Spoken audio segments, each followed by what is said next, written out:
Орон дөрөв үзэгчтэй Монголын мэдээ телевиз цагийн хүрд мэдээллийн хөтөлбөрийн бүрэн гарагийн дугаараар хэлж байна. Эхлээд та бүхэн өнөөдөр үзүүлэх зарим мэдээний товчтой танилцсан уу? Монгол эрдэмтэд COVID-19 онцлог бүтээх ажилд оржээ. Баруун талдаа зүрхтэй хүнд Монгол эмчнэр анх удаа дурангийн мэс засал хийлээ. Өнөөдөр манай улс 90 хотоос 55 монгол иргэнэ замын үд бомбоор хүлээ авлаа. Ирсэн хүмүүсийн дотор 5 хүртэлх насны 5 хүүхэд байна. COVID-19 коронавирусын халдвартай хүн өнөөдөр нэгээр нэмэгдлээ. Амар зочрол буудал тусгаарлагдсан Оросын улбаны улсын оюутан халдвартай нь батлагдсанаар Монголд халдвар зөөрлөгдөн ирсэн тохиолдол 31 болж байна. За цагийн хүрдийн хүндх сэдвээр бид сургууль цэцэрлэгийн барилгад газар олдохгүй байгаа болон энэ талаар хууль эрх зүйн орчин дутмаг байгааг асруулжлаа.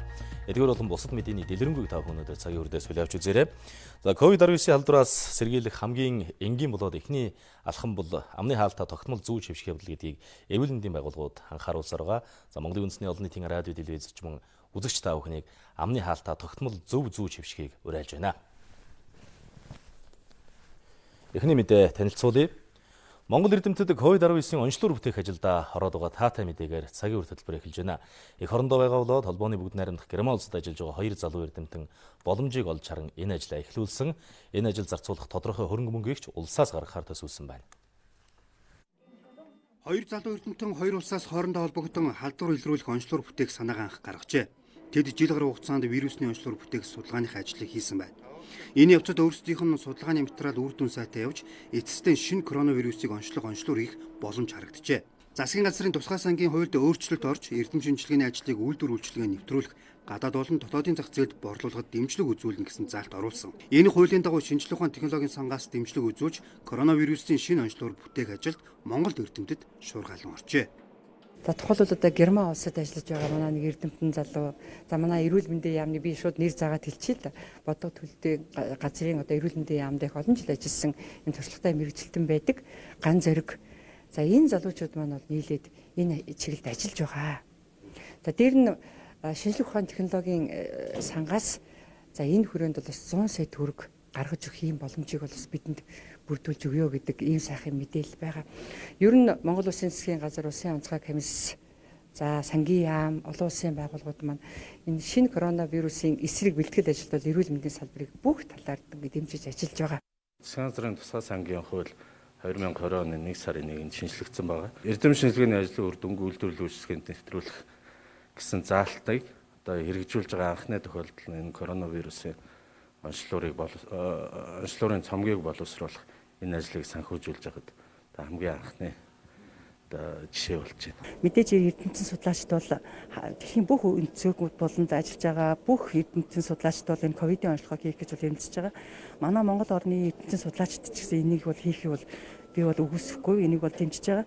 Гэхдээ бол нөгөө хамгийн гол нь илрүүлэг шинжилгээ, түүнийгээ баталгаажуулах шинжилгээ гэдэг дэлхийн эрүүл мэндийн байгууллагаас яг энэ ковидын онцлогыг ямар зааварчмаар яах вэ гэдгийг бол манай халдвар төвчин судлалын үндэсний төвд алгаа лабораторийн бол бид бол тэр зааварчилгаагаар бол ажилладаг. Шинжлэх ухааны технологийн сангаас шинэ төрлийн халдварыг илрүүлэх онцлогын цомгийг боловсруулахад шаардлагатай уруулж бодис авах санхүүжилтийг шийджээ. Өнөөдрийн байдлаар эрдэмтэд судалгааны ажлаа эхлүүлж онцлогын цомогт хэрэгтэй уруулж бодисоо захиалсан байна. Шинэ онцлог бүтээх үйл явцын тухай бид иргэн сурвалжлана. Монгол эмчнэрээр бахарх бас нэг шалтгаан байна. Улсын 3 дугаар төв эмнэлгийн эмчнэр өчигдөр баруун талдаа зүрхтэй хүнд дурангийн мэс засал амжилттай хийсэн. За ийм мэс заслыг Монголд өмнө хийж байгаагүй юм байна. Баянгор аймгийн иргэн наран тогтох баруун талдаа зүрхтэй. Тэрээр 57 настай. Улсад 30 жил ажиллаж 5 хүүхэд төрүүлж өсгөхөд түүний зүрх огтхон ч өвдөж зовирлдаггүй байжээ. Харин сүүлд зүрхний шигдээстэй болсон учраас мэс засалд орох шаардлагатай болсон байна. Өвчтөнд ангиографикийн оншилгоо хийхэд зүрх нь баруун талдаа байрлалтаагаас гадна зүрхний шигдээстэй судсан бүглөрөөд 2 сар гаруй болсон байжээ. Зүрхийг тижээхстэй хамгийн урт салаа судсан амсраасаа дунд үе хүртлээр 4 см гаруй газар бүглэрсэн учраас яаралтай мэс засал хийхээс өөр аргагүй байсан тухай эмчнэр ярьж байна. Яг харахгүй баруун талдаа байрлсан, дээр нь тэгээд өөрөө шигдээстэй судсан бүглэрсэн ийм үед л одоо бид нар эмчилгээ хийснээрээ одоо онцлог ховор тохиолдол. Зүрхний орой хүртэл явдаг хамгийн том судас. Ийм урт судас байх хэрэгтэй. Тэгэхээр энэ бол энэ судас нь амсраасаа бүглэрсэн газрын өргөсгөд хилээд ингээд хилээд өгснээ дараа зураг авахад нөгөө судас ийм сайхан судас бүглэрсэн байгаа ч тэр энийг ингэж онгоолох. Юм хийхээр одоо яаж чадахгүй амьсгаа талаараа ингээл чийж гарчих гал ийм байдалтай болсон байхгүй юу. Тэгээд манай хүү энэ хотод байдаг том хүү тэгээд та яаралтай ирж энд ирж үзүүлгээд тэгээд энэ сайхан эмнэлгийг бараадаад ингээд сайхан болчихсон сууж байна гэж. Судсаар идэг зүрхний дурангийн хагалгааг улсын 3 дугаар төв эмнэлэгт хийдэг болоод 20 жил болж байна. Энэ хугацаанд нийт 16,000 гаруй хүнд эмчилгээ оншилгоо хийхэд ердөө 2 хүн л баруун талтай зүрхтэй байжээ. Харин ийм зүрхтэй хүнд месажлбар хийсэн нь өчигдөр анх удаа. Олон улсад ч ийм туршлага ховор байдаг юм байна. Туршлаган дээр эмчлээд одоо байгаа материал яг л зүүндээ тойруулсан материалын одоо ашиглаад тэгээд энэ арга туршлаган дээр тулгуурлаж хийсэн хүндрэл нь бол зоонд нь яг судсандаа орчход буцаж одоо бөглөрөлтэй учраас шидээд буцаж гараад ингээд орохгүй тохиолдлууд л жоохон байсан. Түүнээс өвчтөнд бол хүндрэл янз бүрийн гараагүй, наркоз өгдөггүй, цус гаргадаггүй, хагалгаа судсан дотор хэсгийн мэдээ алдуултаар явдаг. Ийм онцлогтой эмчилгээ хийгдсэн. Улсын 3 дугаар төв эмнэлгийн эмчнэр өнгөрсөн 3 дугаар сард Солонгос улсад судсан доторх мэс заслын эмчилгээний олон улсын хуралд оролцох ёстой байсан. Ингэхдээ тэд баруун талдаа зүрхтэй хүнд оншилгоо хийсэн талаараа илтгэл тавихаар төлөвлөж байжээ. Коронавирусын халдвараас болоод энэ хурал 8 дугаар сар хүртэл хойшилсан. Хэрвээ товлсон хугацаанд хурал болох юм бол манай эмчнэр баруун талдаа зүрхтэй хүнийг оншилсан. Дээр нь тухайн хүнд мэс засал хийсэн тухай маш сонирхолтой илтгэл тавьж оролцохоор болоод байна.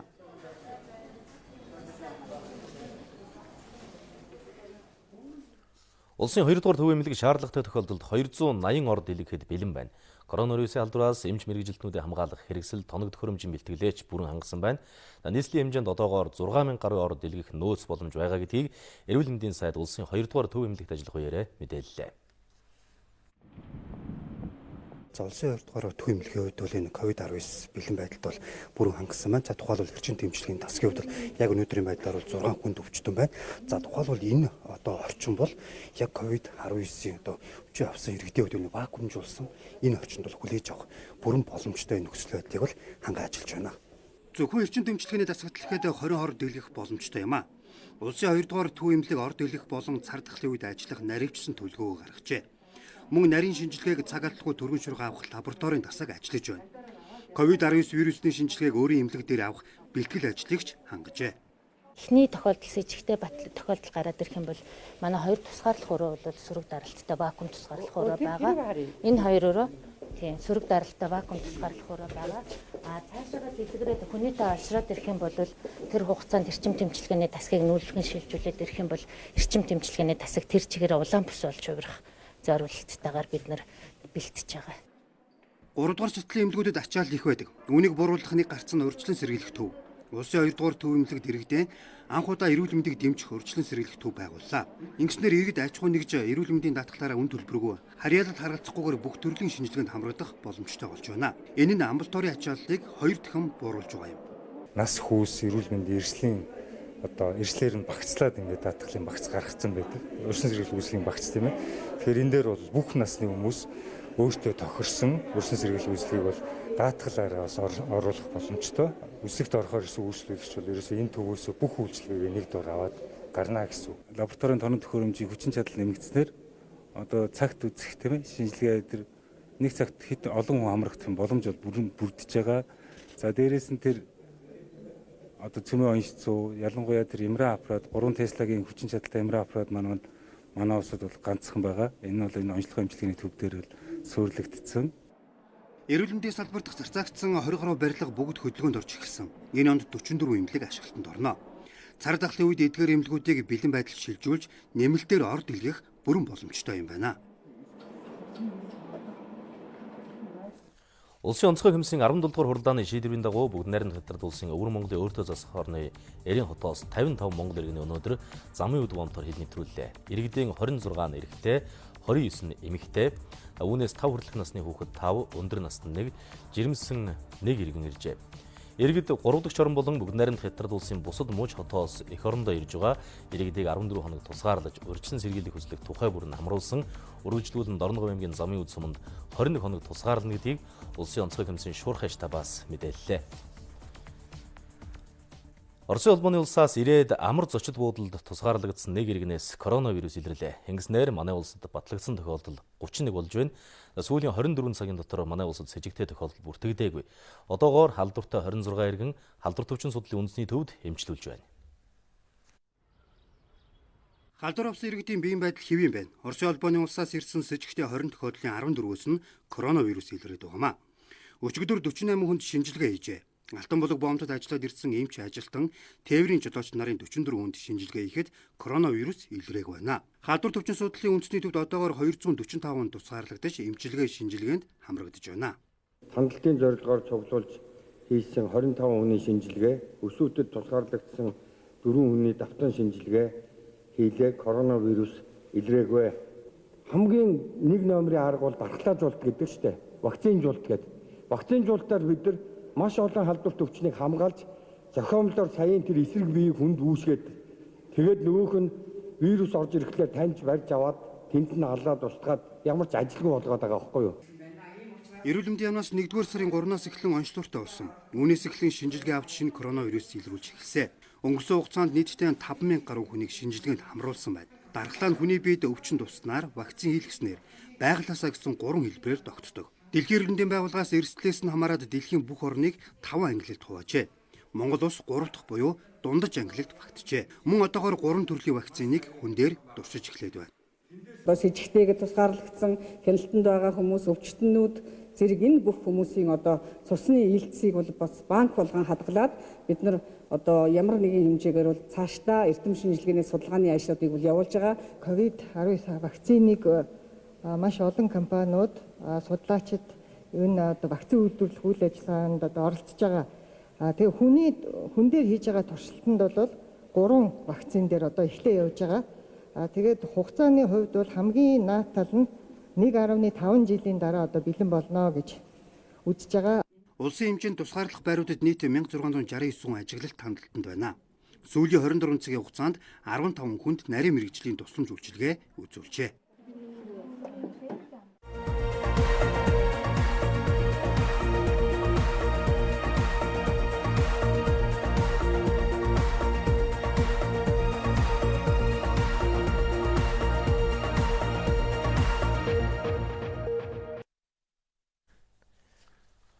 Тусгаарлах байрнаас гарч байгаа иргэний хаягийг 2 хоногийн өмнө авч урьдчилан мэдээллийн тодруулах шинэ журам улсын онцгой комиссаас гаргаж байна. Түүнчлэн гэрт хашаа байшинд нэг өрөө байранд амьдардаг хүмүүс өөрсдөө хэрхэн тусгаарлах талаар зөвлөмж гаргууллаа. Тусгаарлалтаас гарахдаа хаягаа буруу хэлэх, тэмдэглүүлсэн хаягтай байхгүй байх зөв зөрчил их гарч байна. Тиймээс бүртгэлийг нарийн хийж амьдрах, хаягийг наривчлан тогтооно түүнийг нь аймаг сүмдийн онцгой комиссад явуулна. Ингэснээр бүртгэл бодиттой хяналт илүү сайжрах боломжтой гэж албаны их сурвалж хэллээ. Баян Хөлгийн аймгаас 2, Завхан аймгаас 1, ийм Улаанбаатар хотод 2 хүн бол хаягаа биччихээд өөр газар очиод өөрөөсөө тусгаарлалцсан ийм гарсан. Цаашид ийм учраас одоо тусгаарлалтаас гаргахаас 2 хоногийн өмнө бүх нэрсийн жагсаалтын хаягийн бүртгэлийг аваад энэ хүн энд амьдрах уу гэдгийг тодруулга хийгээд ингээд 48 цагийн дотор онцгой комиссод нь нэрсээр урьдчилж явуулнаа. Өнөөдрийн байдлаар нийслэл хотод гэрийн тусгаарлалтанд байгаа 7 иргэн, хөдөө орон нутагт байгаа 4 иргэний хаягийг нь тодруулахаар ажиллаж байна. Гэрийн тусгаарлалтад байгаа иргэдийн 597 бүртгэлтэй хаягн дээр амьдарч байгаа бол бүртгэлтэй хаягнаас шилжсэн 239 иргэн байна. Эрсдэлтэй бүс нутгаас ирж тусгаарлалтанд орсон. Тэндээс гэрийн дэглэм шилжиж байгаа иргэдийн итгэх санаачлага оролцсон одоо үед хамгийн чухал гэдгийг онцгой комиссаас зөвлөж байна.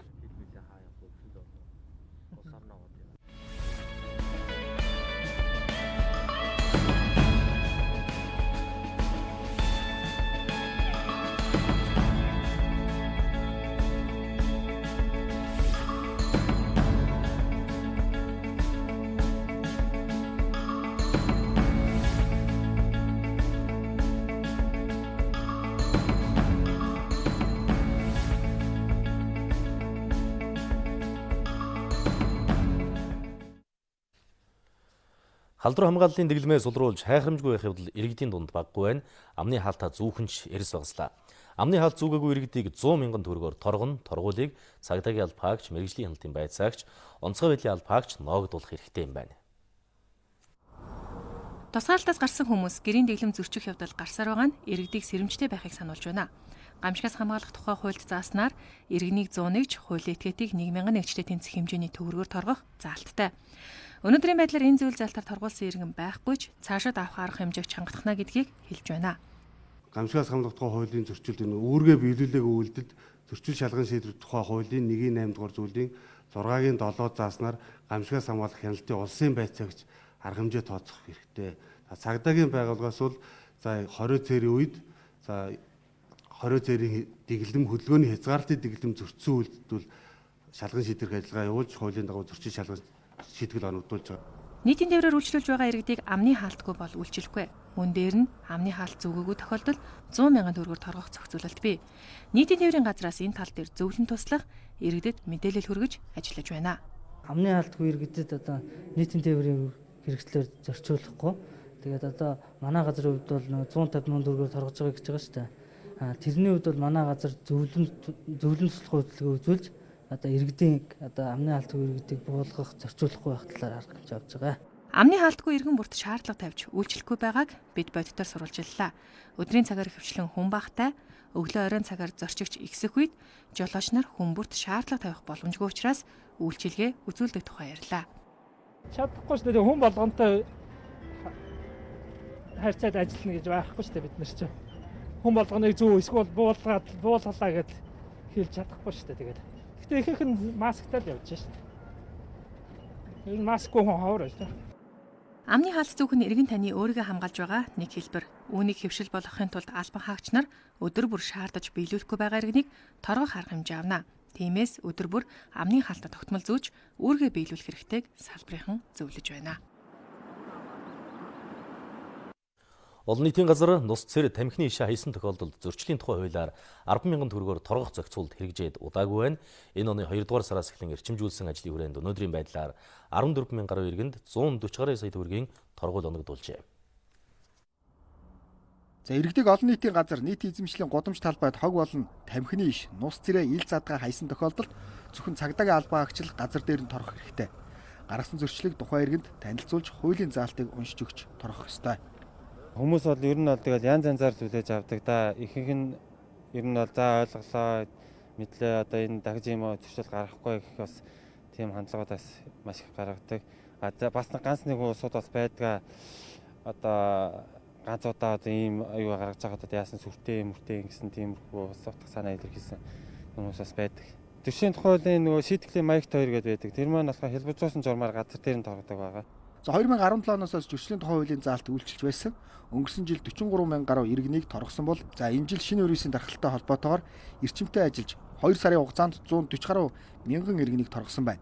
За нийслэлийн хэмжээнд 1600 гаруй цагдаагийн албаагч мөн хэсгийн ахлагч нарын бүрэлдэхүүн иргэдэд өдөр бүр хяналт тавьж ажиллаж байна. Зөрчлийн тухай хуулийн 5.1-ийн 1 заасан гудамж талбай олон нийтийн газар нус цэршүүлсэн хайсан ийм зөрчлийг бол цагдаагийн эрх бүхий албаагч нар бол бүгд газар дээр нь өөрсдөө илрүүлсэн тохиолдолд бол торгох ийм эрхтэй байгаа. За мөн цагдаагийн албаагч байхгүй ч гэсэн ихэд өөрсдийнхөө ухамсарын коронавирусын цар тахлын энэ үед өөрсдөө гудамж талбай олон нийтийн газар нус цэршүүлсэн хайхгүй байх, ил задгаа бие засах, тамхины шаяхгүй байх тал дээр бас өөрсдөө анхаарах хэрэгтэй. За торгуулсан 14 мянган гаруй иргэдийн дунд 2900 орчим нь нус цэрээ ил задгаа хайсан зөрчлөөр торгуулсан бол 1900 орчим нь олон нийтийн газар бие зассан байна. Харин 10 мянган орчим иргэн тамхины иш хогоо ил задгаа хайсан зөрчил гаргаж зөрчлийн тухай хуулиар торгуул төлсөн байна.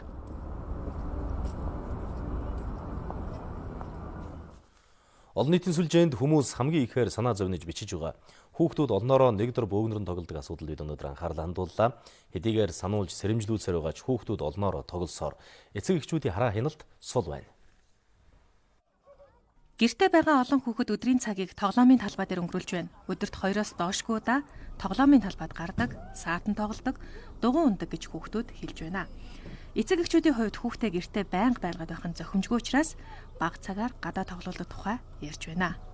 Хүүхдтэй болгож яалтчгүй гадаагаар хэрэгцээтэй байна. Тэгээд яг хав ийм нөхцөлд одоо бас гадаа гарах нь буруу л байгаа хэл та. Гэхдээ л дор бүрнээс бас хамгаалцтайгаа гадаа хүүхдүүд ингээд салхилуулаад тэгээд яалтч нөхцөл гарч байна да. Өдөрт долоохон болвол тэгэл нэг цагаас 2 цагийн хооронд гарна да. Онцод нь зэрэгцээл гараад нь хүүхдүүдэд бид нар одоо энд нэлэх хүүхдүүдтэй болохоор хүүхдүүдэд айл болох агаарт гарахад бол гардаг. Тэр 3 удаа л гарч байна.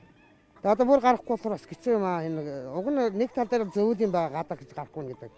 Яг цонх гişнээ онгоолгач агаар бас нэгтээ орж ирэхгүй. Тэгээд нэг өдөрт нэг цаг л хэрэгтэй 2:30 минутаар гарах юм загч байна. Тэгээд эдгээр чинь нэг гацгаар орохгүй гэх юм аа. Бас хүүхдүүд хэцүү юмсэн. За 100 цаг дээр яадаг юм бэ? Бодгоод одоо даагар маагад авч явдаг юм уу гэж бодож штэ.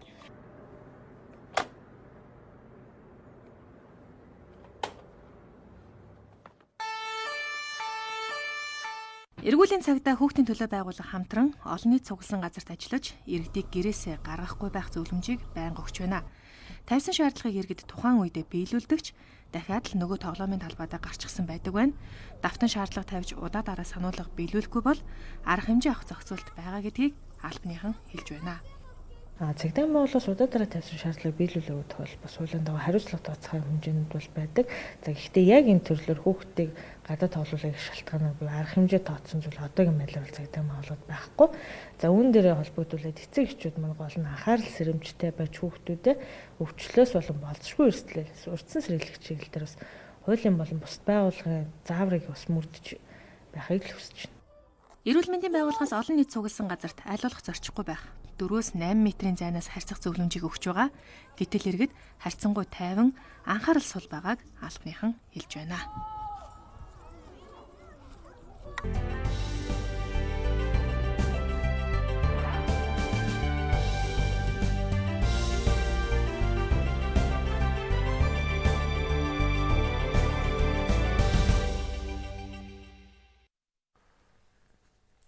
Бидний сонгуульж байгаа та бүхэнд баярлалаа. Улсын хурлын чуулганы хуралдаанаар эрүүл мэндийн тухай хуульд нэмэлт өөрчлөлт оруулах хуулийн төслийг хэлэлцэхийг дэмжлээ. Ингэснээр иргэн бүр хүссэн газраас санхүүгийн дарамтгүйгээр эмнэлгийн анхан шатны тусламж үйлчилгээ авах боломж нээгдэв юм байна. Манай улсын хүн амын дундаж наслалт 70 байна. 2030 он гэхэд дундаж наслалтыг 78-д хүргэх зорилт тавьсан гэдгийг эрүүл мэндийн сайд хэлж байна. Тиймээс иргэд Монгол орны хаана ажиллаж амьдарч байгаагаас үл хамааран эрүүл мэндийн тусламж үйлчилгээг авдаг байх зохицуулалтыг хуулийн төсөлд тусгасан байна. Тухайн иргэн өөр газар оршин суух удаан хугацаагаар ажиллах ийм тохиолдолд оршин байгаа газартаа харьяалаа өөрчлөх асуудлаар өргөдлөө гаргаад тухайн газрынхаа өрхийн анхан шатны эрүүл мэндийн байгууллагад шилжиж очиж боломжтой. Архаг хууч хүнд өвчтэй хүмүүс эмнэлэг твтэд гарсан ч үргэлжлүүлэн асаргаа суулгаа хэрэгтэй болдог. Хуулийн төсөлд эрүүл мэндийн урт хугацааны тусламж үйлчилгээг зохицуулж өгөхөөр тусгажээ. Асаргаа суулгаа нийгмийн халамжийн шаардлагатай бол олон иргэд байдаг. Тэгэхээр энийг бол зөвхөн хэвтэх үед нь бас эмнэлгээс гарсны дараа эрүүл мэндийн болон нийгмийн халамжийн зарим үйлчилгээг үзүүлэх хэрэгцээ шаардлагыг энэ хуулиар зохицуулж өгж байгаагаар илүү одоо онцлогтой юм сайн хууль болсон. Хүн өвдсөний дараа эмчлэхэд илүү анхаардаг байсан бол одоо бол нөгөө урьдчилан сэргийлэх, эрт илрүүлэх ийм одоо багцыг боловсруулж эрүүл мэндийн даатгалтай холбон уялдуулж өгөхөөр оруулж ирж байгаагаараа бол энэ хуулийн маш чухал онцлог орж байгаа. Манай улс Япон улсын буцалтгүй тусламжаар сургалтын эмнэлэгтэй болсон. Гэхдээ их сургуулийн эмнэлгийн асуудлыг тодорхойлсон хуулийн заалт байдаггүй. Тиймээс эрүүл мэндийн тухай хуулийн нэмэлт өөрчлөлтөнд анагаахын шинжилгээ ухааны үндэсний их сургуулийн харьяа эмнэлгийг анагаах ухааны боловсрол олгох их сургуулийн төвшиц төрөлжсөн мэргэжлийн эмнэлэг байх зохицуулалтыг тусгаж өгчээ. Эрүүл мэндийн тухай хуулийн энэ 15 дугаар зүйлд эрүүл мэндийн тусламж үйлчилгээ үзүүлэх байгууллагынхаа төрөлд бид нар бас энэ их сургуулийн эмнэлэг гэдгээ бас нэмж оруулж явсан зүйтэй байхаа гэж үзэж байна. Дэлхийн эрүүл мэндийн байгууллага бол амьдралын чанарыг чухалчлан энэ талын зүйлийг бас илүү тусгаж өгвөл зүйтэй болов уу гэж. Эрүүл мэндийн тухай хуулийн нэмэлт өөрчлөлтийн төсөлд хувь хүний нууцтай холбоотой эрүүл мэндийн мэдээллийг шаардах зөвшөөрлгүйгээр олон нийтийн сүлжээнд байршуулахыг хориглох асуудлыг ч тусгажээ. Мөн уламжлалт анагаах ухааны нэгдсэн эмнэлэг нь уламжлалт төрөлжсөн мэргэжлийн тусламж үйлчилгээг үзүүлэхээр оруулж өгсөн байна. Хуулийн төслийг улсын хурлын нийгмийн бодлого боловсрол соёл шинжилгээ ухааны байнгын хороо анхны хэлэлцүүлэгт бэлтгэнэ. Хүнсний аюулгүй нөөц хангамжтай анхаарсан улсын хурлын тогтоолын төслийг гишүүд хэлэлцэхийг дэмжлээ.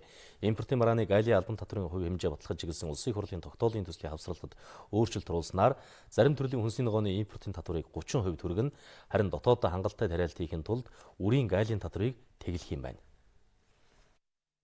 Манай улсын импортоор авдаг зарим төрлийн хүнсний ногооны татвар 15-аас 20% байдаг. Ийм хэмжээний татвар нь хүнсний ногоо үйлдвэрлэл эрхлэгчдэд хамгаалалт болж чадахгүй байгааг гишүүн Болор Чулуун хэлж байна.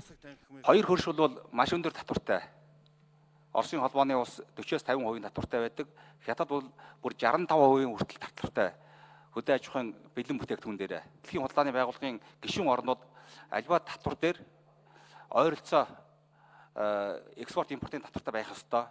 Манайх 30% хүргэсэн ч гэсэн энэ хоёр хөршийн татвараас бага.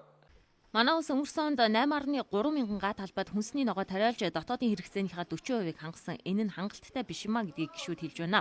Үр тариа тижээлийн тармил тосны үрийн гайлын албан татварыг тэглэхээр тогтоолын төсөл тусгасан. Цаашдаа төмсийг цардуулын зориулалтаар боловсруулах учраас төмсний үр авах шаардлагатай байгаа юм байна. Цаашдаа нэг зүйл дээр анхаарах ёстой. Цаашдаа одоо Монгол улс одоо бусад улсуудаас одоо хамгийн үнэтэй улс болчих үе те. Монголдоо одоо бараанууд нь үнэтэй, хэл даваад хямдхан. Энэ бол одоо дэлхийн хамгийн баян улсууд л одоо Швейцар мэт ийм улсууд ийм байдаг л шүү дээ. Түүнээс Монгол шиг одоо хөгжиж байгаа улс бол хамгийн үнэтэй улс байж болохгүй. Манай ногоочд өөрсдөө ногоогоо бол тарьчнаа. Гагцгүй асуудал юундаа байдаг вэ гэхээр тэрүүнийг хадгалах, тэгээд цаашлах юм бол энэ борлуулалтын сувган дээр л хамгийн их онцгой анхаарах шаардлагатай. Одоо хүнс хөдөө аж ахуйн яам маань өөрөө энэ 2020 оны одоо хаврын тариалалтын дээр онцгой анхаарах хэрэгтэй. Хүнсний ногооны үйлдвэрлэлээ дотоодоос бүрэн хангахын тулд хангалттай хэмжээний зойртой болох ёстой. Мөн хүлэмжийн аж ахуйг хөгжүүлж жилийн 4 улирал чанартай ногоог иргэдтэй хүргэх ёстой гишүүд хүндсэн юм а. Одоо бид нэг 9 га газарт л одоо энэ хүлэмжийн аж ахуй одоо хөгжиж байна. За цаашдаа бид энэ одоо хэмжээг 2.5 дахин өсгөх, ер нь нэг 20 га төгрөгөөр нэмэгдүүлэх зорилгоор тодорхой бас төсөл боловсруулад хөөцөлдөж байгаа. Нийслэл хотыг тойроод 6 газарт одоо газрын асуудлууд бол тодорхой болсон. За ингээд одоо энэ хүлэмжийн аж ахуй хөгжүүлэх бүх санаачлагыг бид дэмжинэ. За энэнд одоо тэр хөнгөлтэй зээлэнд бол одоо адилхан хамруулна. Өвөлдөө намартаа маш өндөр хямд ногоотой, хавартаа зундаа бол дандаа импортын ногоо идэж байгаа. Өндөр үнэтэй. Хэрвээ дотооддоо бид ингээд ногоогоо ургуулдаг тарьдаг, гаднаас импортоор авах татвар өндөр болчих юм бол жилийн туршдаа эх орныхоо өрсөнд ургасан боломжийн үнэтэй ногоогоор ард иргэд мань хангагдана. Ингэснээрээ тэр ногоочд маань ажлын байртай, ногоочд маань тогтмол орлоготой болох бололцоо боломж үрдэнэ. Энэ хуулийн төсөл маань 8 сарын 1-ээс хэрэгжиж эхэлнэ. Манай улсын газар нутгийн 70% нь сүлжсэн ийм нөхцөлд рапс тариалах асуудлыг эргэн харах ёстойг гишүүд илэрхийлсэн. Эрүүл найдвартай баталгаатай хүнсийг дотоодоос хангахад чиглэсэн улсын хурлын тогтоолын төслийг чуулганаар үргэлжлүүлэн хэлэлцэнэ. Нийгмийн даатгалын шимтгэлийг 6 сараар тэглэгтэй холбоотой журмыг засгийн газар эх 7 хоногт батлана гэдгийг хөтөлбөр нийгмийн хамгааллын сайд хэлж байна. Чин зэрэг сайд өнөөдөр хэвлэлийнхэн хандаж ирсэн мэдээлэлдээ иргэдийн нийгмийн даатгалын шимтгэлийн төлснөөр тооцож дэвтэрт нь бичлэл хийнэ гэдгийг онцолсон. Өөрөөр хэлбэл ажилласан жил нийгмийн даатгалын шимтгэл төлсөн хугацаанд тасалдахгүй байх зохицуултыг журам тусгаж байна. Хэрэг иргэд энэ сард нийгмийн даатгалын шимтгэлээ суутгуулсан бол буцааж олгох асуудлыг ч мөн журамд тусгаж өгчээ. Энэ жил нийгмийн даатгалын сангийн төсвийг 400 гаруй тэрбум төгрөгөөр нэмж 2 их найд 500 тэрбум гаруй төгрөгийн шимтгэл төлөгчдөд олгох оруулсан. За энэ мөнгөний ихэнх хувь нь ээжүүд, эмэгтэйчүүдэд зориулагдж байгаа гэдгийг хөтөлбөр нийгмийн хамгааллын яамнаас онцолж байна. Өнгөрсөн онд нийгмийн даатгалын сангаас 2 их найд 62 тэрбум гаруй төгрөгийн шимтгэлийг иргэдэд олгожээ. За нийгмийн даатгалын санд нэмж оруулсан төсвийг хэрхэн зарцуулахаар төлөвлөснийг одоо үзүүлье. Оны эхэнд ахмадуудын тэтгэврийг 50 мянган төгрөгөөр нэмсэн. Үүнд 30 мянга гаруй эхчүүд хамрагджээ. За 2020 оны 1-р сараас эмэгтэйчүүдийн ажилласан жилийг хүүхдийн тоогоор нэмж тооцохор болсон. Үүнд нийт 15 мянган иргэн хамрагдана. Мөн хуваараа даатгал төлж байгаа залуу ээжүүд жирэмсний амралтаа авахдаа амралтынхаа мөнгийг 100% бодуулж авахар болсон. Өмнө нь албан журмаар даатгалаа төлсөн эмэгтэй 100%, харин хуваараа төлж байгаа нь 70% бодуулж тэтгэврийнхаа мөнгийг авдаг байсан юм а. Мөн энэ оны 1-р сараас иргэдэд нийгмийн даатгалаа нөхөн төлөх боломжийг олгож байна. Өнөөдрийн байдлаар 1000 гаруй иргэн 1 тэрбум төгрөгийг нийгмийн даатгалын санд нөхөн төвлөрүүлжээ. Энэ ажлууд нь дандаа иргэдэд даатгуулагчдын нийгмийн баталгааг хангасан чиглэлээр тэр дундаа ялангуяа даатгуулагч эмэгтэй хүмүүсийг илүү их дэмжиж гар дээр нь очих орлогыг нь одоо бодтоор нэмэгдүүлсэн ажлууд байж байна. За огт даатгал төлдөггүй байсан нэгчүүдийн хувьд сайн дурын даатгалын гэрээгээ байгуулах юм бол 50% нь улсын төсвөөс 50% нь өөрөө төлөхөөр бас зохицуулаад хэрэгжүүлээ явж байна. За нийгмийн даатгалын тухай хуулиар 4 хүүхэд төрүүлж өссөн ээж 50 настайдаа тэтгэврт гарах боломжтой. Гэтэл ажилласан жил хүрэхгүй бол яах вэ гэдэг асуудал тулгардаг байлаа. Харин одоо 4 хүүхэдтэй ээж 15 жил ажилласан бол тэтгэврт гарах боломжтой болжээ. 20 оноос хэрэгжиж байгаа нэг төрүүлсэн болон үрчилж авсан хүүхдийн тоогоор 1.6 жил нэмүүлж байгаа улсууд одоо даатгуулагч тэтгэвэр авагчид маань нөгөө нэг хүүхдийн 6 жилийн нэмүүлэхээр 55-наас 9 сар хаашаа ухрах шаардлагагүй автоматар нэг хүүхдийн 1.6 жил нэмээд ажилласан жил нь өсөөд одоо 55-таа тэтгэвэрт гарах юм уу. За нэг хүүхэд төрүүлж өсгсөн ээжийн ажилласан жилийг жил 6 сараар нэмж тооцох юм. Өөрөөр хэлбэл 4 хүүхэд төрүүлж өсгсөн ээжийн ажилласан жил дээр нь 6 жил нэмэгдэж байна. Ингэснээр олон ээж эрт тэтгэвртээ гарах боломж бүрдэж байна. Улсын хурлд харчилсан намын зөвлөл улсын хурал засгийн газарт шаардлага хөргүүлж байна. COVID-19 цар тахлын үед иргэд аж ахуйн нэгжид үүсэж байгаа хүндрэлээс урьдчилан сэргийлэх чиглэлд 7 багц арга хэмжээ авч ажиллах хэрэгтэй гэж харчилсан намын зөвлөл үзсэн байна.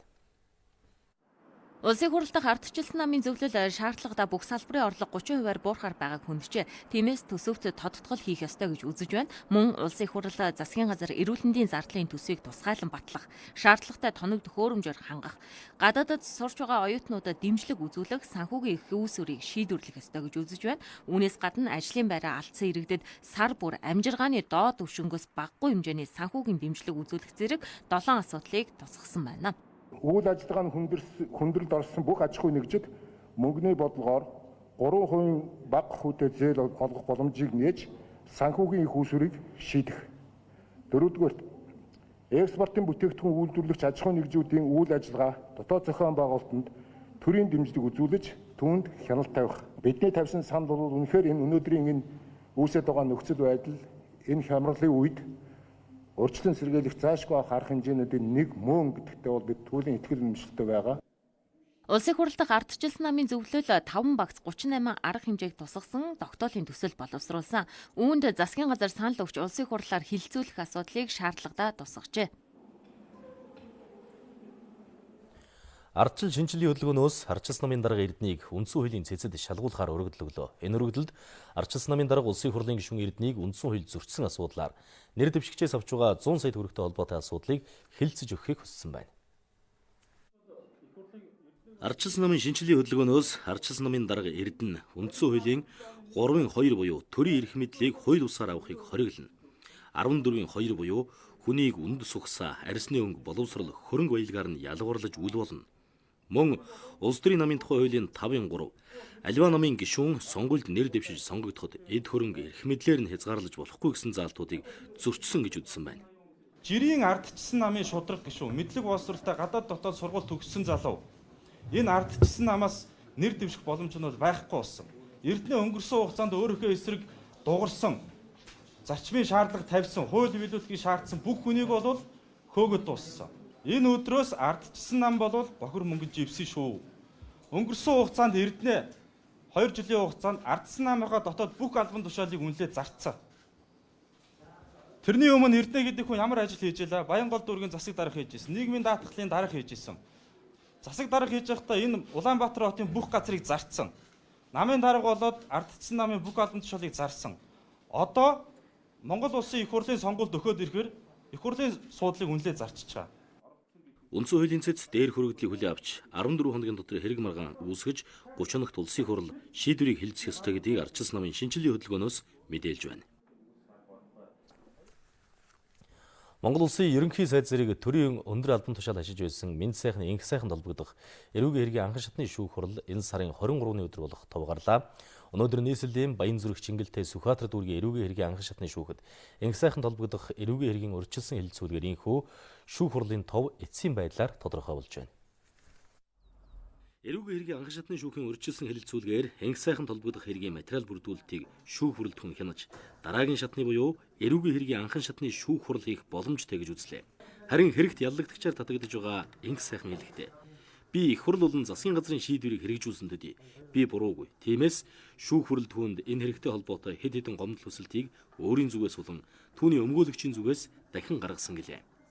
Би бол их хурл засгийн газрын шийдвэрийг хэрэгжүүлж тэрнийхээ төлөө хэрэгтэн яллагдагч болчиход явж байгаа шүү дээ. Тэгэхээр их хурлд өргөн барьсан ерөнхий сайд сайхан бэлэг тэр өргөн барьсан төслийн хүлээж авсан их хурлын дарга инх болдыг бас энэ хэргийг бүтэн шүүхэд ажиллагаа явуулахад бүтэн болгож өгөөч гэж. Дээр нь хорлон сүйтгэх гэдэг нь үндэсний аюулгүй байдалтай гэж холбоотой буруутгаад байгаа учраас Үндэсний аюулгүй байдлын зүйлийн нарийн бичгийн дээр ганц үхээс мөрдөн байцаалт мэдүүлэг авч. Энэ хилцүүлэг өмнө 4-р сарын 9-нд болох товтой байсан ч түүний өмгөөлөгчийн эрүүл мэндийн шалтгаанаар хойшлоод байсан.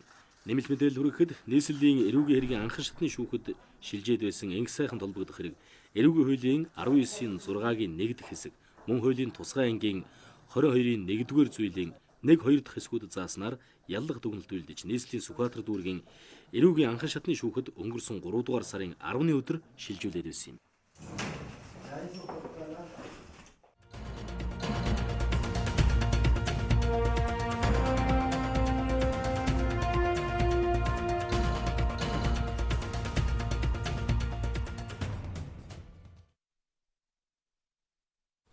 Нийслэлийн хэмжээнд сургууль цэцэрлэг хүрэлцэхгүй байна. Улс нийслэлийн хөрөнгөөр жил бүр цэцэрлэг сургууль нэмж барих ажил хийгдэж байгаа. Гэсэн ч газар чөлөөлтийн ажил удаашрснаас болж барилгын ажил бүтэн жилээр хойшлох тохиолдолж гардаг байна. Үүнд нэг талаас иргэдийн хандлага, нөгөө талаас хууль эрхцээ орчин дутмаг байдал нөлөөлж байна. Сонгон хайрхан дүүргийн 41-р хороонд байрлах 158-р цэцэрлэгт 240 хүүхдийн багтаамжтай өргөтгөлийн шинэ байр барих 3 тэрбум төгрөгийг Азийн хөгжлийн банкнаас шийдэж өгсөн. Өнгөрсөн жил барилгын ажлыг эхлүүлэх төлөвлөгөөтэй байсан ч газар чөлөөлөлтөд асуудал үүссэн учраас одоогоор ажил хийгдэг байна. Барилгын ажлыг дор хаяж 3000 м2 талбайтай газарт хийх хэрэгтэй гэж Азийн хөгжлийн банкнаас шаардлага тавьсан байна. Харин цэцэрлэгийн эзэмшил газар нь үүний дөнгөж талтай тэнцэж байгаа учраас урд талын 3 айлынхаа газрыг чөлөөлүүлэхээс өөр аргагүй болсон байна. Хороо дүүрэх газрын албанаас тухайн айлуудтай удаадараа ирж уулзсан хөндлөнгийн байгууллагуудаар үнэлгээ хийлгэсэн ч нөхөн олгорын мөнгөн дүнг айлууд хүлээн зөвшөөрөөгүй байна. Өмчлөхтэй газрыг бол 90 сая төгрөгөөр үнэлсэн. Эзэмшигтэй нь 26 сая. За артлын айлыг болохоор яг бүтнээр нь биш. Газрыг нь талалж үнэлгээ хийсэн байгаа. Тэр айл нь бас өмчлөхтэй. За тэгээд нийтдээ 136 сая төгрөгийн үнэлгээ гарсан. Тэгээд тухайн иргэд маань болохоор яг энэ үнэлгээнд дээр сэтгэл хангалуун бус байсан учраас тохирч чадаагүй. Тус хороонд сургуулийн өмнөх насны 1300 орчим хүүхэд байдаг. Үүнээс 570 гаруй хүүхэд нь 158 дугаар цэцэрлэгт харьяалагддаг юм байна. Тус цэцэрлэгийн үндсэн байр нь 100 хүүхдийн багтаамжтай ч 250 хүүхэд авдаг. Харин үлдсэн 300 гаруй хүүхэд нь цэцэрлэгийн өргөтгөл болох гэр цэцэрлэгт суралцдаг байна. Хүүхд болгоор бүрийг цэцэрлэгт гэдэг хөтөлбөрийн дагуу гэр цэцэрлэг барайл ажиллаулаад байгаа. Гэр цэцэрлэг маань одоо яг үдид бол одоо бас хүндрэлтэй л үү те бороо орж ийн салхилж ийн энэ үед хүүхдүүдийн амьдрах орчин ямар байгаа вэ? Бас одоо бид шийдвэр зуунд амьдарч байгаа вэ? Бас жоохон ингээд өөрчлөлт шинжилэлт бол яалтчгүй шаардлагатай. Хэрвээ 240 хүүхдийн цэцэрлэг баригдах юм бол манай хороо бол сургуулийн өмнөх боловсролд хамрагдаагүй буюу одоо гудамжинд хүүхд байхгүй л гэсэн үг. Цэцэрлэгт бүгд хамрагдана гэсэн. Энэ онд нийслэлийн хэмжээнд сургууль цэцэрлэгийн 31 барилга барихаар төлөвлөсөн. Үүний 10-ын газрыг өнгөрсөн жил чөлөөлсөн бол энэ жил 21 байршилд газар чөлөөлөх шаардлагатай байгаа юм байна. Манай улсад газар чөлөөлөхтэй холбоотой тусгаалсан хууль эрх зүйн орчин байдаггүй. Газрын тухай хууль, газрыг дахин барилгажуулах тухай хууль, засгийн газрын тогтоолын холбогдох заалтуудыг үндэслэн газар чөлөөлтийг хийдэг байна.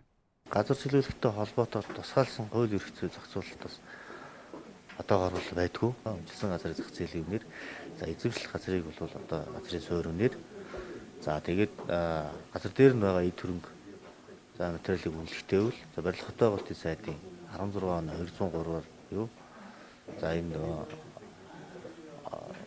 тэр тушаалыг барьж энэ үнэлгээг хийдэг байгаа. Хөндлөнгийн үнэлгээний байгууллагаас тогтоосон дүнг хүлээн зөвшөөрөхгүй зах зээлийн ханшаас илүү мөнгө шаардах айлууд байхад хүүхдийн сурч боловсрох орчныг бүрдүүлэхийн тулд газраа үнгүй өгөх нэгэнч байгаа гэдгийг албаны хүмүүс хэлж байна. Гэхдээ л газар чөлөөлөх энэ харилцааг хуулиар илүү тодорхой болгох шаардлага байна. 2017 оноос газрыг нийтийн зайлшгүй хэрэгцээнд үндэслэж нөхөн олгортоогоор эргүүлж авах тухай хуулийн төслийг боловсруулж эхэлсэн. Одоогоор улсын хуралд өргөн бариаг байгаа юм байна. Эрхэм үзэгчдээ цагийн хүрд мэдээллийн хөтөлбөр олон улсын мэдээгээр үргэлжилж байна. Олон улсын мэдээлэл сүрхэхээр орчуулагч редактор Алтан гэрэл студид ажиллаж байна. Орой мэнд хүргэе. Орой мэнд. Тэгэхээр дэлхийн томоохон зарим үйлдвэрлэгч компаниуд үйл ажиллагаагаа танах, багасгах, за улмаар одоо үйлдвэрлэлээ бүрэн зогсоох гэх мэтлэн янз бүрийн арга хэмжээ авч байна. Энэ нэг талаар коронавирусын халдвараас сэргийлэх ийм алхам боловч нөгөө талдаа эдийн засгийн хувьд бас хүндрэл дагуулж мэдх юмаа гэсэн ийм тайлбарыг эдийн засагчид шинжээж өгч байна. Эндээс эхлэх ба. За цар тахлын хүрээнд дэлхийн одоо томоохон улс орны засгийн газрууд болоод томоохон компаниуд үйл ажиллагаанд хязгаарлалт хийж эхэлж байна. За анханасаа одоо ажилчтай одоо амраах, цалинтай болон цалингүй чөлөө өгөх ийм одоо арга алхмуудыг хийж байна. Гэхдээ энэ нь цаагаараа за хөдөлмөрийн хүчний зах зээлд томоохон хямралыг авчирч болзошгүй гэх одоо сэрэмжлүүлгийг дэлхийн шинжээчид, судлаачид бол олон нийтэд одоо хүргэж байна. За үүнтэй холбогдуулаад Америкийн нэгдсэн улсын иргэний агаарын тээврийн томоохон компаниудын нэг болох United Airlines авиакомпани эх 5 дугаар сард хийх нислэгүүдийнхээ тоог 90% бууруулахаар болсон байна. Энэ байдал 6 дугаар сард мөн адил давтагдах болно гэж компани талаас анхааруулжээ. Мөн үүнтэй холбогдуулан цаашид олон тооны одоо цомогтгол хийх талаарч ажилтнуудаа анхааруулсан байна. Үүний зэрэгцээ United Airlines авиакомпани Америкийн нэгдсэн улсын засгийн газраас томоохон хэмжээний төрийн багц дэмжлэгийг хүлээн авахчдын нэг гэдгийг онцолмоор байгаа. Ойрын хугацаанд тус компани 5 тэрбум Америк доллар авахар яригдж байгаа. Энэхүү мөнгийг үндсэндээ эхний ээлж тодорхой тусгагдсан цалин хөлсөнд зарцуулахар зохицуулсан байна. Гэхдээ компанийн талаас өгсөн мэдээллээр тусламжийн нөхцөлийн дагуу бол United Airlines авиакомпани 9-р сарын 30-ны хүртэл ажилтнуудаа халах ёсгүй юм. Гэсэн хэдий ч иргэний агаарын тээврийн компаниас цалингийн хэмжээг бууруулах мэдэгдээд байгаа. Түүнчлэн ажилтнуудаа цалингүй чөлөө олгохоор яригдж байгаа юм. Зарим ажилтнуудынхаа хөдөлмөрийн гэрээг хугацаанаас өмнө цуслах тухай саналыг хүргүүлэх болно гэсэн байна. Одоогийн байдлаар тус компанийн 200 мянган ажилтан цалингүйгээр амралтын байдалд байна. Засгийн газраас хуваарлах санхүүжилтэнд цалингийн зарлыг нөхөхгүй гэж компани талаас мэдэгдсэн. Харин санхүүжилтийн дийлэн хэсэг нь нисэх онгоцны буудлын зогсоолын төлбөр болон хэрэглээний материалын зардалд зарцуулагдах юм байна. За олон улсад үүнтэй ижил төстэй арга хэмжээнүүдийг бусад компаниуд авч хэрэгжүүлж байгааг нэг нь Японы Toshiba компани юм. Тодорхойлбол Японы Toshiba компани коронавирусны халдвараас урьдчилан сэргийлэх зорилгоор тун удахгүй өөрсдийн бүх албан байгууллага аж ахуй нэгжүүдэд хаахаар болсон байна. Тус компани эдгээр арга хэмжээг 4-р сарын 20-оос 5-р сарын 6-ны хооронд хэрэгжүүлэхээр төлөвлөж байна. Үүнд Toshiba компанийн ойролцоогоор нийт 76 мянган ажилтан хамаарч байгаа. Гэхдээ аль бие ёсны их сурвалжаас өгсөн мэдээллээр тус компани дэд бүтэц түүний дотроос цахилгаан хангамж, төмөр зам, цахилгаан шатны салбартаа үргэлжлүүлэн ажиллана гэдгийг мэдгдсэн байна. Түүнчлэн энэхүү компаниас коронавирусын тархалтыг таслан зогсоохын тулд цаашид хүчин чармаалт гарган ажиллах шаардлагатай гэж үзэж байгаагаа илэрхийлсэн юм. Америкийн нэгдсэн улс коронавирусны тохиолдлоор дэлхийн бусад улсыг тэргүүлж байна. Цар тахлын уршгаар салбарт бүрт хямрал нүрлэж эхэлсэн.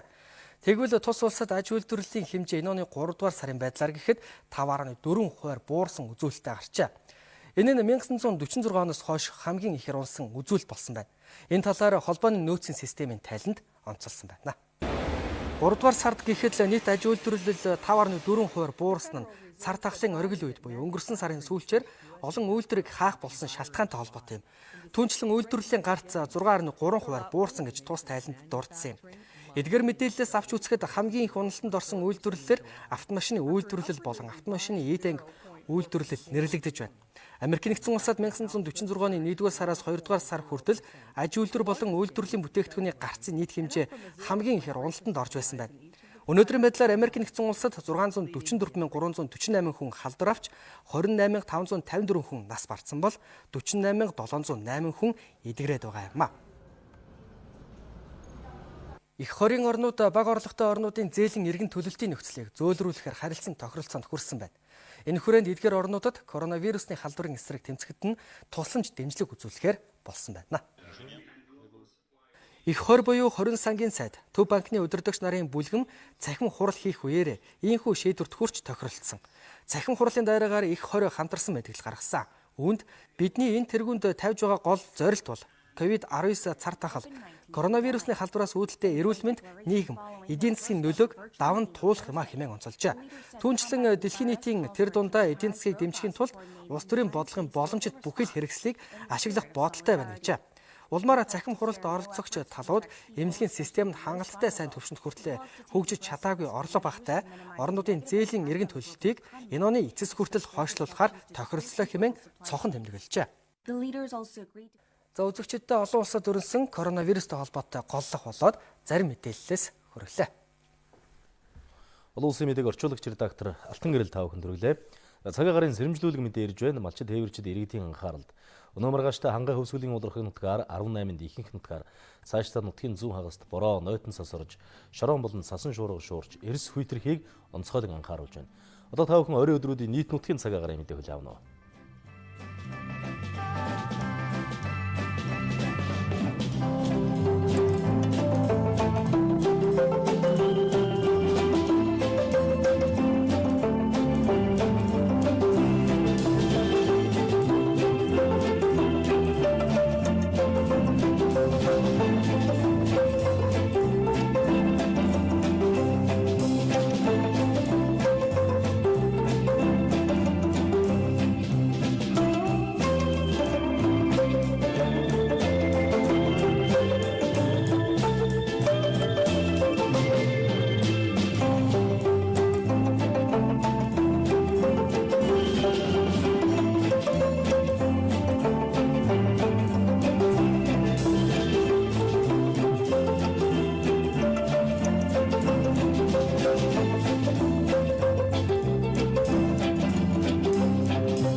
үзэгчдээ бид та бүхэн цагийн хүрд мэдээллийн хөтөлбөрийн пүрэв гарагийн дугаараа үзүүллээ.